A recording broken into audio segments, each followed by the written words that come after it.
તો સૌથી પહેલાં તો એ જાણીએ કે એમનું આપણે કૃષ્ણ અવતાર નહીં પણ એમના ટોટલ 10 અવતાર જે વિષ્ણુ જેમને સૃષ્ટિનું સર્જન કર્યું, સૃષ્ટિ એ ચલાવે છે. પણ સૌથી પહેલાં આપણે એ જાણીએ કે 10 અવતાર શું કામ થયા. તમને કદાચ જાણીને નવાઈ લાગશે પણ 10 અવતાર થવા પાછળનું એક લોજિક એવું છે કે શ્રાપને લીધે થયા છે. હવે એમાં સૌથી પહેલો અવતાર મત્સ્ય અવતાર, એટલે કે માછલી, એ માછલીના રૂપમાં આવે છે. હવે એ શરૂઆત કેવી રીતે થઈ છે આખી સ્ટોરી. બીજો અવતાર જે છે ને એ કુર્મ અવતાર છે. કુર્મ એટલે આપણી ભાષામાં કાચબો, રાઈટ. અને મોહિની રૂપનું વર્ણન કદાચ કરવા જાય ને તો તમે કદાચ અપ્સરા કયો કે કોઈ રાણી કયો કે તમારા ઇમેજિનેશન, બેસ્ટ ઇમેજિનેશન તમે કદાચ પકડો. ત્રીજો અવતાર આવે છે વરાહ અવતાર છે.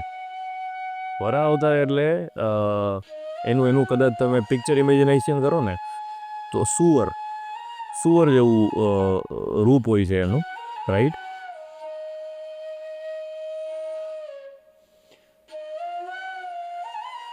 એના પછીનો અવતાર છે નરસિંહ અવતાર. હવે એ અવતાર એટલા માટે આવે છે કે હિરણ્યકશ્યપુ મેં તમને જે કીધું એનો છોકરો પ્રહલાદ, આપણે ભણવામાં કદાચ આ સ્ટોરી આવી છે નાનપણની અંદર, કે પ્રહલાદ છે ને એ વિષ્ણુ ભગવાનનો એ ડિવોટી હતો, રાઈટ. એ વિષ્ણુ ભગવાન જ માને, એના સિવાય દુનિયામાં કોઈ નહોતો માનતો. અને હિરણ્યકશ્યપુ એવો હતો કે એને બ્રહ્માજીનું વરદાન હતું. જે તે ટાઈમે એને પૂજાપાઠ કર્યા તો બ્રહ્માજી પ્રસન્ન થઈને એને વરદાન આપ્યું કે ભવિષ્યમાં તને કોઈ ના દિવસે મારી શકશે, ના રાતે મારી શકશે, ના કોઈ મનુષ્ય મારી શકશે, ના કોઈ જાનવર મારી શકશે, ના લોખંડ કે ના લાકડું, કોઈ બી હથિયાર તને નહીં મારી શકે, રાઈટ. તને આકાશમાં કોઈ નહીં મારી શકે, ના જમીન પર મારી શકશે, રાઈટ. આ ટાઈમનું આખું એનું વરદાન હતું. હવે એ ભાઈને એવું થઈ ગયું કે હું તો ભગવાન થઈ ગયો અને હું જ ભગવાન છું, કારણ કે મને કોઈ મારી શકે એમ છે નહીં આ દુનિયામાં, બરાબર. એટલા માટે નરસિંહ ભગવાનનો રોલ આવે છે ત્યાં આગળ. પણ સ્ટોરી એવી છે કે જ્યારે આવું બધું થાય છે ને ભગવાન માનવા માંડે છે એટલે બધાને એવું જ કહે છે કે હું જ ભગવાન છું ને મને જ માનો, રાઈટ. હવે એનો ખુદનો છોકરો પ્રહલાદ, રાઈટ, એ વિષ્ણુ ભગવાનને માને છે. અને એને ઘણી વખત એને ટ્રાય કરી છે કે એના પ્રહલાદને કન્વિન્સ કરવાની, પણ એ કન્વિન્સ નથી થતો. એટલે સમાવ હિરણ્યકશ્યપુ એવું કન્ક્લુઝન પર પહોંચે છે કે એને મારી નાખો. અને ઘણી વખત એવા પ્રયાસો કરે છે પણ વિષ્ણુ ભગવાનનો ડિવોટી છે એટલે વિષ્ણુ ભગવાન હંમેશા એના ભક્તોને બચાવી લે. આને બી બચાવી લે છે. એટલે એક વાર તે ગુસ્સેથી પૂછી લે છે કે તું વિષ્ણુ કરે છે ક્યાં તારો વિષ્ણુ, બરાબર. તમે જ્યાં જુઓ ત્યાં વિષ્ણુ છે. એ કે આ ટેબલમાં વિષ્ણુ છે, આ થાંભલામાં વિષ્ણુ છે, તમારામાં વિષ્ણુ છે, મારામાં વિષ્ણુ છે. આવી રીતે જવાબ આપે. છોકરો નાનો હોય એટલે જવાબ આપે છે એમ. તો કે ઉભો રહે. જેટલી વસ્તુના નામ બોલે ને બધાને તોડવા માંડે. તો તોડતા એ પિલોર પાસે પહોંચી જાય, થાંભલો જે છે ને ત્યાં પહોંચી જાય. એમાંથી વિષ્ણુ ભગવાન નીકળે છે. હવે એનું તમે કદાચ પિક્ચર ઇમેજિનેશન જુઓ ને કે એનું જે લાઈક એનું આખું પેલું કહેવાય ને કે એનું મુખથી લઈને એનું આખું રૂપ કેવું હતું, તો અડધું માનવ છે ને અડધું જાનવર છે. આપણે કદાચ ફોટોમાં છે ને તો આઈ ગેસ વાઘ કે એવું કંઈ છે, જાનવર છે ટૂંકમાં, અડધું માનવ છે. અને એ ફૂલ ક્રોધિત હોય છે, ફૂલ ગુસ્સામાં હોય છે. હવે એ જ્યારે આવે છે એટલે આની યારે પહેલાં તો યુદ્ધ થાય અને એને જ્યારે મારે છે હિરણ્યકશ્યપુને, એનો અંત તો કરવાનો જ હતો. એટલે જ્યારે હિરણ્યકશ્યપુનો વધ કરવાનો ટાઈમ આવે છે ને ત્યારે ભગવાન એવી શરત ફૂલફિલ કરાવે છે કે જ્યારે એને બ્રહ્માજીનું વરદાન તો હતું જ કે એને કોઈ ના દિવસે મારી શકે, ના કોઈ રાતે મારી શકે, ના કોઈ માણસ હતો તો ના કોઈ જનાવર, ના કોઈ એમને લાકડું કે લોખંડ હતો કોઈ હથિયાર ના મારી શકે, પૃથ્વી પર કોઈ ના મારી શકે, ના આકાશમાં મારી શકે, રાઈટ. તો નરસિંહ ભગવાન જે છે એ ઉમરો કહેવાય ને કે આપણે ઘર અને ઓસરી વચ્ચે એક પારી જેવો કટકો હોય જે જૂનવાણી ઘરમાં જોવા મળે જનરલી. તો એ જગ્યા પર પોતે બેસે અને હિરણ્યકશ્યપુને પોતાના જાંગ ઉપર રાખે છે અને પોતાના નખથી મારે છે, રાઈટ. પોતાના જે નખ છે તમે કદાચ પિક્ચર એનું ઇમેજ કોઈ જોવો ને તેમાં એવી રીતે નખથી આમ એનું પેટ ફાડતો હોય ને એવી રીતે એમનું પિક્ચર ડિસ્ક્રાઈબ થાય છે. હવે આની અંદર બધું એના જે વરદાન હતું ને એ બધી શરત ફૂલફિલ થાય છે. પછી જ્યારે મારે છે ને તો એ ઉંબરા ઉપર છે, રાઈટ. એટલે જમીનથી ઉપર છે, રાઈટ. એટલે નથી પૃથ્વી પર નથી, નથી આકાશમાં. નરસિંહ ભગવાનના જાંગ ઉપર ખોળામાં છે એટલે પૃથ્વીને ટચ નથી. બીજું, ના સવાર ના રાત, રાઈટ. તો જ્યારે એને મારે છે ને ત્યારે સાંજનો ટાઈમ હોય છે, રાઈટ. એમને કોઈ હથિયાર જેવી રીતે લાકડું કે લોખંડ ના મારી શકે તો ભગવાન એના નખનો ઉપયોગ કરે છે, રાઈટ. તો બધી કન્ડિશન ફૂલફિલ થાય છે. એવી રીતે એમનું વધ કરવામાં આવે છે. અને હિરણ્યકશ્યપ અને હિરણ્યક્ષુ આ એ જ બી ભાઈઓ છે, જય અને વિજય, જે આપણે જોયા હતા કે વૈકુંઠના દ્વારપાલ છે અને માનસ પુત્રોએ એમને શ્રાપ આપ્યું હતું કે તમારે પૃથ્વી પર જવું પડશે. આ એમનો પહેલો જન્મ છે, રાઈટ. હજીના બે બાકી છે, એ આપણે આગળ જોશું, રાઈટ. હવે તો નરસિંહ અવતારનું પૂરું થાય છે. પછી આવે છે 5મો અવતાર, વામન અવતાર, રાઈટ. વામન અવતાર એટલે આપણે એમનું તમે લાઈક ઇમેજિનેશન કરવું હોય ને કંઈ કેવી રીતે દેખાતા હોય તો એક સાધારણ બ્રાહ્મણ, નાની એવી હાઈટ, અને બ્રાહ્મણ કેમ પેલું જોલી લઈને આવે ઘરે ઘરે માંગવા જતા હોય પહેલાંના ટાઈમમાં, તો એ ટાઈમના બ્રાહ્મણમાં સાદા રૂપમાં છે, એકદમ સાધારણ.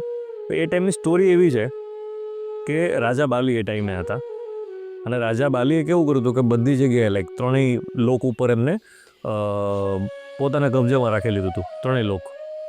અને એમના જે ગુરુ શુક્રાચાર્ય, અને એ બધા બેસીને હવન કરતા હતા, રાઈટ. શુક્રાચાર્ય અને રાજા બાલીને બધા કે વામન અવતાર જે બ્રાહ્મણ છે એ પહોંચી જાય છે ત્યાં. અને ઓફકોર્સ છે કે રાજાના આંગણે કોઈ આવે અને ખાસ કરીને કોઈ બ્રાહ્મણ આવે તો રાજા એમ જ હોય ને કે મારે દેવાનું જ છે, રાઈટ. એટલે રાજા બ્રાહ્મણ હવન જે એમનો યજ્ઞ છે એ અડધો મૂકીને ઊભા થઈ જાય છે કે મારા આગળ કોઈ બ્રાહ્મણ આવ્યા છે એટલે મારે પેલા એમને દીક્ષા દેવાની છે. શુક્રાચાર્ય જે છે ને એને આમ અંદાજ આવી જાય છે કે આ બ્રાહ્મણ નથી, આ છે વિષ્ણુ ભગવાનનો અવતાર, રાઈટ. ગમે એ છે પણ ટૂંકમાં કોઈ ધાર્મિક કોઈ શક્તિ છે, આ નોર્મલ માણસ નથી. એટલે રાજા બાલીને અટકાવવાની એ ટ્રાય કરે છે બહુ રીતે, અલગ અલગ રીતે. એના ઓલું જે જળકંડળ હોય છે જે પાણી ભરેલું એમાંય અંદર ઘૂસી જાય છે, અલગ અલગ બીજી રીતે ટ્રાય કરે છે. એમનું તો ઓલું કહેવાય ને કે પાણી પીવાનું જે ઓલું હોય ને તેમાં આગળ નળ જેવી જગ્યા હોય, તો શુક્રાચાર્ય નાનું રૂપ લઈને અંદર ઘૂસી જાય. તો વિષ્ણુ ભગવાનને તો ખબર જ છે કે આ શું કામ કરે છે. એટલે વિષ્ણુ ભગવાન એક નાનકડી એવડી લાકડી જેવું લઈ, સળી જેવું લઈ અને આમ ખૂંચાડે છે અંદર, રાઈટ. એટલે શુક્રાચાર્યની આંખ ફૂટી જાય એ ટાઈમે. વિષ્ણુ ભગવાન ખબર હતી કે આ અંદર છે શુક્રાચાર્ય એટલે મને પૂરું નહીં કરવા દે, એટલે એની આંખ ફોડ નાખે છે અને પછી શુક્રાચાર્ય બહાર નીકળી જાય છે. આવી રીતે અટકાવવાની ટ્રાય કરી લે છે પણ એ અટકતું નથી. અંતે રાજા બાલી એવું કહે છે કે માંગો પ્રભુ, તમે મારા ઘરે આવ્યા છો, તમે માંગો, શું જોઈએ છે. એટલે વામન અવતારમાં ભગવાન છે, એટલે ભગવાન કહે કે ભાઈ હું માંગું તારે મને પહેલાં પ્રોમિસ કરવું પડશે કે હું જે માંગું ત્યારે મને દેવાનું. રાજા બાલી એકદમ જનરસ હતો કે પ્રભુ માંગો. એટલે એના મગજમાં એવું પિક્ચર હતું કે તમારી હાઈટ કેવડી, લાઈક તમે એકદમ સાધારણ માંગીને હું માંગી લેવો એમ. એટલે બ્રાહ્મણ એવું કહે છે કે મને 3 પગ જમીન જોઈએ છે. એટલે રાજા વાલી 2 મિનિટ તો હસવા માંડે કે પ્રભુ તમારી સાઇઝ કેવડી, તમારી હાઈટ કેવડી, તમે 3 પગ જમીનમાં તો કેટલું લઈ લેશો, આ બધું મારું જ છે પણ 3 પગ જમીનમાં તમે શું લઈ લેશો એમ. એટલે પ્રભુ કે પ્રોમિસ તો કર ભાઈ, તું આપવાનો હતો, એ પ્રોમિસ કર્યું છે ને, તો એ કંઈ વાંધો નહીં, ડન છે, ડીલ ડન. આપણે કહે ને ઓકે એમ, ગો ફોર ઇટ એમ. એ સારું, જેવું ઓકે થયું ને એટલે જે વામન અવતાર હતો ને એ એકદમ સ્વરૂપ એને બહુ મોટું કરી નાખ્યું, જાઈન્ટ સ્વરૂપ કરી નાખ્યું. વિષ્ણુ ભગવાન આવી ગયા પોતે, અને એવડું મોટું સ્વરૂપ કર્યું સીધે સીધે આપણે કહેવાય ને કે ધરતી કયો કે બ્રહ્માંડ કયો બધું એના માટે એક થઈ ગયું, રાઈટ. પહેલો પગ મૂકે છે એ બ્રહ્માંડ ઉપર, યુનિવર્સ ઉપર, થઈ ગયું. બીજો પગ જે છે એ પૃથ્વી પર મૂકે છે. આ 2 પગમાં તો બ્રહ્માંડ ને પૃથ્વી બધું આવી ગયું, હવે ત્રીજો પગ મૂકવાની જગ્યા બચી જ નથી, રાઈટ. એટલે રાજા વાલીને પૂછે છે કે ભાઈ 2 પગ જ, ત્રીજો પગ ક્યાં મૂકવાનો છે. આપણે 3 પગની શરત હતી, હવે ત્રીજો પગ મૂકવાનો ક્યાં. એટલે રાજા બાલી સમજી ગયા કે વિષ્ણુ ખુદ મારા આંગણે આવ્યા છે, રાઈટ.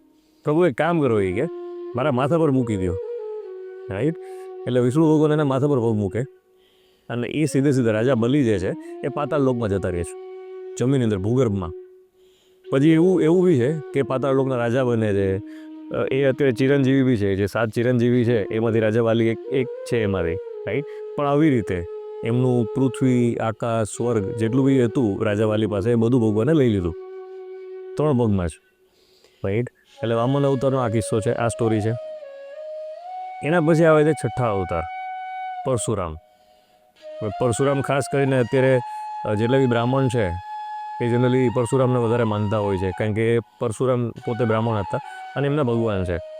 પણ ખરેખર જોવા જઈએ ને તો પરશુરામના જીવનમાંથી ઘણી બધી શિક્ષા લેવા જેવી છે, કારણ કે એમને જ્યાં સુધી એ પહેલેથી એમના જન્મથી લઈને મૃત્યુ સુધી એમને ખાલી અને ખાલી ધર્મને જ ફોલો કર્યો છે, એમનું એમનું એક પેલું હતું નાનપણથી કે ભાઈ હું ધર્મને આધીન રહીને જ કામ કરીશ, ધર્મને આધીન રહીને જ કાર્યો કરીશ. અચ્છા, મને પરશુરામની વાત નીકળીને તો એક સરસ મજાની સ્ટોરી યાદ આવી. હવે એમના જે માતા પિતા એટલે રેણુકા અને જમદગ્નિ, રાઈટ, રેણુકા એમના માતા અને જમદગ્નિ એમના ફાધર છે. તો એક ટાઈમ એવો બનાવ બને છે કે રેણુકા જે છે એ નદીએ પાણી ભરવા જાય છે અને પાણી ભરતા ભરતા એ ટાઈમે કેવું છે કે ગંધર્વો એટલે કહેવાય ને કે આપણા નોર્મલમાં અપ્સરા કહેવાય ફિમેલની અંદર, મેલની અંદર ગંધર્વ કહેવાય. તો ગંધર્વો કેવી રીતે આકાશમાં આવી તેમ જતા હતા ઉડીને, અને રેણુકાનું ધ્યાન ત્યાં ગયું. અને ગંધર્વો એટલા હેન્ડસમ હતા ને કે બે સેકન્ડ માટે કહીએ આપણે, કદાચ 2 કે 3 સેકન્ડ માટે એમને ધ્યાન ભંગ થઈ ગયું. રાઈટ, આપણે જનરલી એ ટાઈમે સતીત્વ કહેવાતું, એ કદાચ 2-3 સેકન્ડ માટે એમનું એટ્રેક્શન, આપણે ભાષામાં એ એટ્રેક્શન થઈ ગયું એમને. પણ એની રીતે પાછા આશ્રમે પહોંચે છે. હવે જમદગ્નિ જે છે ને એ પોતે ઋષિ હતા, એમને આ વસ્તુનું જાણ થઈ જાય છે. રાઈટ, એટલે જેવા રેણુકા આવે છે ને રેણુકાને સીધું કહે છે કે તમે નદીએ ગયા હતા પાણી ભરવા, તો મને ખ્યાલ છે કે ત્યાં શું થયું. રાઈટ, પણ હવે તમને એની સજા મળશે. એટલે એમના 4 પુત્રો, જેમાં એક પરશુરામ પોતે, એટલે 4 પુત્રોને આદેશ આપે છે કે તમારા માતાનું વધ કરનારો ગળું કાપીને. હવે એના આદેશ આપે છે ઓન ધ સ્પોટ. એટલે બાકીના બધા એમ 3 છોકરાઓ જતા પરશુરામ સિવાયના, એ બધા આમ એકદમ વ્યાકુળ થઈ જાય છે કે પિતાજી આવું કેવું, એમ તમે મારે માતાનું જ વધ કરવાનું કહ્યું એ તો કેવી રીતે પોસિબલ થાય, એમ એકદમ આમ ઊંડા ચર્ચામાં જતા રહ્યા. પરશુરામ ઊભા થઈ અને બાજુમાં એક ટૂંકમાં કુહાડી જેવું એક હથિયાર હતું, એ ઉપાડીને માતાનું ગળું કાપી નાખે છે. અને એના ફાધર 2 મિનિટ માટે શોક થઈ ગયા કે બાકીના 3 છોકરાઓ બેઠા છે, હજી તો વિચાર કરે છે, અને ચોથા ઊભો થઈને ગળું કાપી નાખ્યું. એટલે એના માટે પહેલાં આશ્ચર્યજનક હતું, અને પછી એના માટે ખુશીવાળું હતું કે યાર એક જ સેકન્ડમાં માણસ ઊભો થઈને કીધા ભેગું આદેશનું પાલન કર્યું. એટલે એને પૂછ્યું કે તે આવું કેમ કર્યું. પરશુરામને પૂછે છે, એના ફાધર જમદગ્નિ પૂછે છે તે આવું કેમ કર્યું. એટલે પરશુરામ કહે છે કે તમે મારા પિતાજી છો, અને તમે મને જે આદેશ આપો એનું પાલન કરવું જ મારું કર્તવ્ય છે, મારી ફરજ છે, મારો ધર્મ છે. કારણ કે તમે મારો પિતાનો આદેશ એ મારા માટે સૌથી ઉપર છે, અને મારા માટે સૌથી મોટો ધર્મ એ છે. એટલે મેં કરી દીધું, તમે કીધું આપણે કરી નાખ્યું. રાઈટ, અત્યારના ટાઈમમાં જોવા જાવ તો એકદમ ઓપોઝિટ છે. કળિયુગમાં છોકરાઓ કહેતા એમ બાપા કરતા હોય જનરલી. રાઈટ, એ ટાઈમે આવી વિચારસરણી હતી. એટલા માટે પરશુરામ છે, એટલા માટે વિષ્ણુનો અવતાર છે. એનીવેઝ, એટલે જ્યારે આવું બન્યું એટલે જમદગ્નિ ખુશ થયા કે આટલું સરસ તે ફરજનું પાલન કર્યું, તો હું તને વરદાન આપું છું, માંગ તારે શું જોઈએ છે. જેવું આટલું સાંભળે છે પરશુરામ, 20 સેકન્ડે કહે છે કે મારી માન જીવતી કરી દો, મારી માતાને ફરીવાર તમે જીવતી કરી દો. રાઈટ, એટલે એનાથી 2 કર્તવ્ય નહીં હોય, એક તો માતા પ્રત્યેનું ને એક તો પિતા પ્રત્યેનું. રાઈટ, અને જે કુહાડીથી મારે છે, અચ્છા એકચ્યુઅલી એનું નામ છે ને પરશુરામ ત્યારે નહોતું જન્મથી, એનું જન્મથી નામ રામ હતું.